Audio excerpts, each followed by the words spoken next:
So hi guys, Naga Chaitanya Sai Pallavi వీళ్ళిద్దరు combination లో వచ్చిన సినిమా తండేల్. ఈ movie 10 days box office collection గురించి ఈ వీడియోలో అయితే మనం అయితే మాట్లాడుకుందాం. దానికన్నా ముందు ప్లీజ్ మన ఛానల్ ఎవరైనా కొత్తగా వచ్చి ఉంటే లైక్ అండ్ సబ్స్క్రైబ్ చేసుకుని సపోర్ట్ చేయండి. లేట్ చేయకుండా మనం అయితే వీడియోలో అయితే వెళ్ళిపోదాం.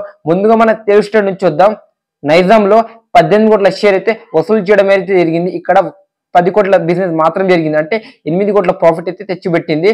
సీడెడ్ లో 5 కోట్ల బిజినెస్ కి 6 కోట్ల షేర్ వసూలు చేసింది, అంటే 1 కోట్ల ప్రాఫిట్ అయితే తెచ్చుకోవచ్చు. ఇంకా ఉత్తరాంధ్రలో ఇక్కడైతే 3 కోట్ల బిజినెస్ కి 6 కోట్ల షేర్ అయితే వసూలు చేయడం అయితే జరిగింది. ఇక్కడ నుంచి ఒక 3 కోట్ల ప్రాఫిట్ అయితే తెచ్చిందని చెప్పొచ్చు. అలా టోటల్ గా మన ఆంధ్రప్రదేశ్ లో తెలంగాణలో 40 కోట్ల షేర్ గ్రాస్ వచ్చేసరికి 65 కోట్ల గ్రాస్ అయితే దాటిందని చెప్పొచ్చు. మన తెలుగు స్టేట్ లో 28 కోట్ల బిజినెస్ అయితే జరిగింది, అంటే 10 కోట్లు ప్రాఫిట్ పైననే వచ్చింది అని చెప్పొచ్చు. నెక్స్ట్ కర్ణాటక, ఇక్కడైతే 4 కోట్ల బిజినెస్ కి 4 కోట్ల షేర్ అయితే కలెక్ట్ చేసింది అని చెప్పుకోవచ్చు.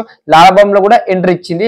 ఇంకా మన యుఎస్ఏ అంటే ఓవర్సీస్ లో ఇక్కడైతే డిజాస్టర్ భయ్యా, ఇక్కడ 6 కోట్ల బిజినెస్ కి 4.5 కోట్ల షేర్ మాత్రమే కలెక్ట్ చేసింది. ఇక్కడైతే రన్ అయితే టోటల్ గా అయిపోయింది. అలా మన తండేల్ మూవీ టోటల్ గా ఇప్పటి వరకు బాక్స్ ఆఫీస్ దగ్గర 49 కోట్ల షేర్ గ్రాస్ వచ్చేసరికి 85 కోట్ల గ్రాస్ అయితే దాటింది అని చెప్పొచ్చు. ఇది ట్రేడ్ కలెక్షన్, కానీ మేకర్ వాళ్ళు అయితే 100 కోట్ల పోస్టర్ అయితే దించింది అని చెప్పొచ్చు. ఇది 10 days box office Thandel movie collection. దీని గురించి మీరేమంటున్నారో కామెంట్ చేయండి. ఇంకా తండేల్ మూవీ 100 కోట్ల గ్రాస్ ఎన్ని డేస్ లో కొడుతుందో కామెంట్ చేయండి. వీడియో నచ్చితే ప్లీజ్ లైక్ అండ్ సబ్స్క్రైబ్ చేసుకొని సపోర్ట్ చేయండి.